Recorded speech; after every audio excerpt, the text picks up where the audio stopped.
Happen, but we do have on our program recognition of elected officials followed by recognition of track families who are here. So I'll ask you to hold your applause until the end, but I do want to make sure that we capture the complete list of who's here. So the people I know about in the audience, and it is fairly extensive of elected officials, is former Premier Dave Barret and his wife Shirley Barret. And you can put your hand up when I call your name. From Vancouver City Council, we've got Ellen Woodsworth and Jeff Meggs. In addition, of course, to Tim Stevenson. From the Vancouver School Board, Alan Blakey and Jane Bowie. From Parks Board, Loretta Woodcock and Sarah Blythe. And we also have MLAs Raj Chauhan, Shane Simpson, Bruce Ralston, Don Black, and Adrian Diggs. So Don Black is here in two capacities because she's also a member of a Trekker family. She's the daughter-in-law of George Black, who was one of the prominent leaders of the Trek. And so other members of the Black clan who are here are Peter Black, who's the son of George, at the back there, his son David Black, David's partner Maya Russell, and their children Kate, Maggie, and Rebecca.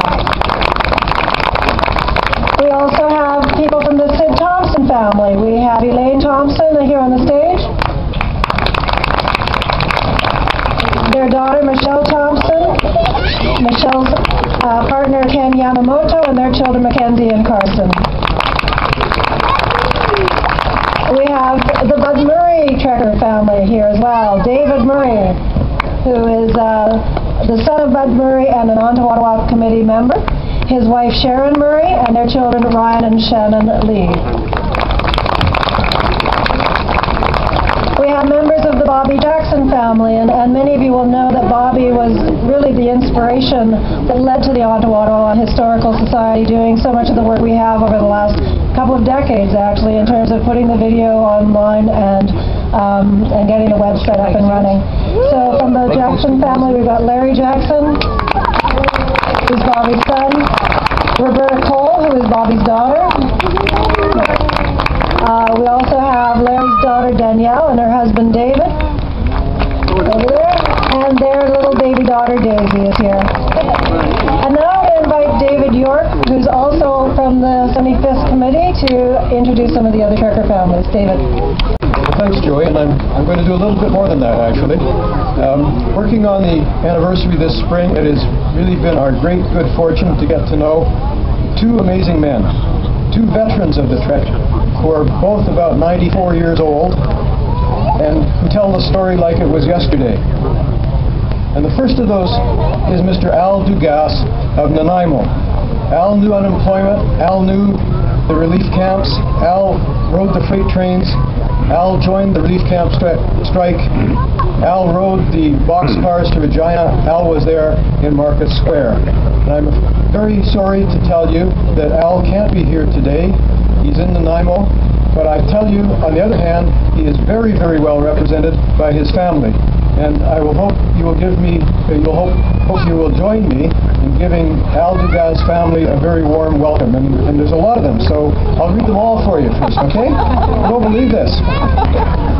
Al's son, Jerry Dugas, his Jerry's wife, Al's daughter-in-law, Denora Dugas, Sylvia, who is Denora's sister, another son of Al Dugas, Bob Dugas, who we worked with very closely this spring in working with Al about his stories on the Ottawa Trek. His wife, Barbara Forrest Pennell, Aaron Dugas, a grandson, Stephanie Dugas, a great daughter-in-law, Oscar Blue Dugas, a great-grandson, Hugo Dugas, another great-grandson, Joanna Arsenault, a great-granddaughter, Isabel Arsenault, a great-granddaughter, Monique Bayard, a granddaughter, Greg Bayard, a son-in-law, Josiah Bayard, a great-grandson. What a great family of Dugas from one Trekker.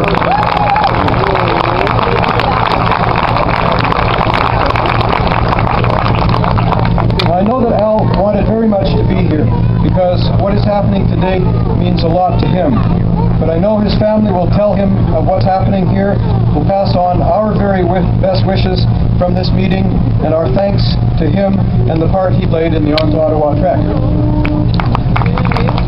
In fact, Al is here with us today with his words as well as his wishes. And I would like you all to listen just for a moment while Al himself tells his story in an interview that was recorded just weeks ago this spring. This excerpt mainly about his experience of the trek being stopped in Regina, Saskatchewan. Prime Minister, he said, keep everybody in Regina. If this is peaceful, send delegates down and I will deal with them. In the meantime, you'll be fed. So we took him for his word. And when he got there, he said, now you gave me enough time to round up all the police. So go back and tell them you'll give them bullets instead of bread.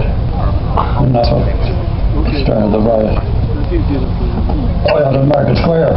Well, and when we were there, the flat deck truck was there with the speakers, and Jerry Winters was at the mic.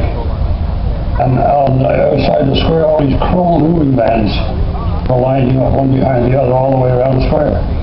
And all of a sudden the whistle blew, and the doors opened, and the horses ran out. And they started swinging the batons by everybody's head. Police, we start shooting. They just come in and start swinging. Panic, running around, trying to get out of the way. Well, what happened at the exhibition ground is they lined up 5 machine guns on top of boxcars pointing at the doors of the stadium. And we were rounded up and put in there. And after nothing to eat and drink for a day, this Red Walsh, he just came to the door and he said, that's it, we're coming out. To guts. The workers' flag is deep as red, they shrouded off our martyred dead. Though cowards flinch and traitors sneer, we'll keep the red flag flying here. Though cowards flinch and traitors sneer, we'll keep the red flag flying here. Thank you all for us and how well their fight is kept alive by Al Dugas and his family, and we thank them all for that.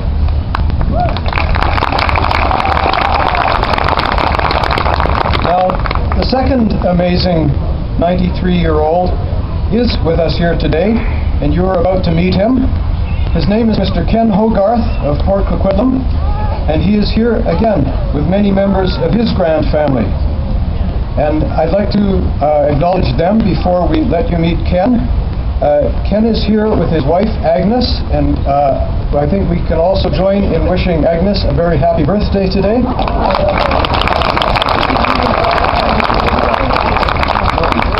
Ken's daughter, Anne Hogarth, granddaughter, Marnie, Ken's daughter, Wendy French, and granddaughter, Pamela. I believe as well, Ken's granddaughter, Nisa Nadalum, and her husband, Bill, with their children, Jacob and Tyler, are here as well. Again, a great Trekker family.